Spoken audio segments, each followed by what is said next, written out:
பவித்ரா வணக்கம். முன்னாள் முதலமைச்சர் ஜெயலலிதா உடல்நலக் குறைவு காரணமாக கடந்த 2016ஆம் ஆண்டு செப்டம்பர் 22ஆம் தேதி அப்போலோ மருத்துவமனையில் அனுமதிக்கப்பட்டார். அதற்கு பிறகு 2016 டிசம்பர் 5ஆம் தேதி அவர் சிகிச்சை பலனின்றி உயிரிழந்தார்.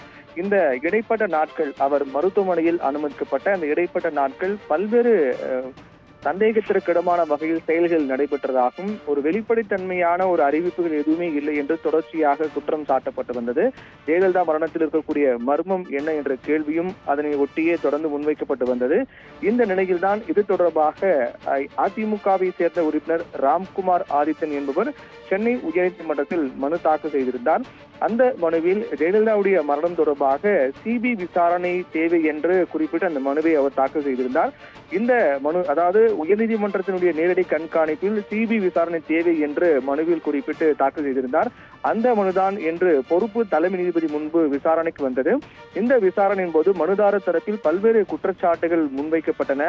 அதிலும் குறிப்பாக இந்த வழக்கு இந்த விவகாரம் தொடர்பாக நியமிக்கப்பட்ட ஆறுமுகசாமி விசாரணை ஆணையமே புலன் விசாரணை தேவை என பரிந்துரை செய்திருப்பதாகவும், ஆனால் தற்போது வரையில் தமிழக அரசு தொடர்பாக ஆறுமுகசாமி விசாரணை ஆணையம் பரிந்துரை தொடர்பாக எந்த ஒரு நடவடிக்கையும் எடுக்கப்படவில்லை என்றும் குற்றம் சாட்டியிருந்தார். அதே போன்று ஜெயலலிதாவுடைய இறப்பு தொடர்பான அறிவிப்பு வெளியிடுவதற்கு முன்பே எம்ஃபார்ம் செய்யப்பட்ட தொடர்பான நடவடிக்கை மேற்கொள்ளப்பட்டது ஏன் என்ற கேள்வியும் அதிலும் பல சந்தேகம் இருப்பதாகவும் அவர் குறிப்பிட்டிருந்தார். அதிலும் இது குறிப்பாக அதிமுகவை சேர்ந்த திண்டுக்கல் சீனிவாசன் திமுக தரப்பின் மீதும் திமுகவை சேர்ந்தவர்களும் பல்வேறு குற்றச்சாட்டுகளை முன்வைக்கப்பட்டு வந்தாலும் கூட அதிமுகவை சேர்ந்த திண்டுக்கல் சீனிவாசன் ஒரு பொதுக்கூட்டத்தில் ஜெயலலிதாவுடைய மரணம் தொடர்பாக நாங்கள் உண்மையை மறுத்துவிட்டோம், மன்னித்து விடுங்கள் என்று பேசிய தொடர்பாகவும், அப்படி என்றால் யாருடைய அழுத்தத்தின் காரணமாகவும் இந்த உண்மை மறைக்கப்பட்டது, அப்போது உண்மை என்ன, நடந்தது என்ன என்ற கேள்வியும் தெரிய வேண்டும் என்றும் இந்த மனுவில் மனுதாரர் குறிப்பிட்டிருக்கிறார். மேலும் இது தொடர்பாக அப்போலோ மருத்துவமனை மருத்துவர் ரெட்டி பல்வேறு நடவடிக்கைகள் மருத்துவ ரீதியாக மேற்கொள்ளப்பட்ட பல்வேறு நடவடிக்கைகள் தொடர்பாக எந்த ஒரு அதிகாரப்பூர்வ அறிவிப்பையும் அவர் வெளியிடப்படவில்லை. அதே போன்று லண்டன் மருத்துவர் ரிச்சர்ட் பீலே ஆறுமுகசாமி விசாரணை ஆணையத்துக்கு நேரடியாக வந்து ஆஜராகவில்லை.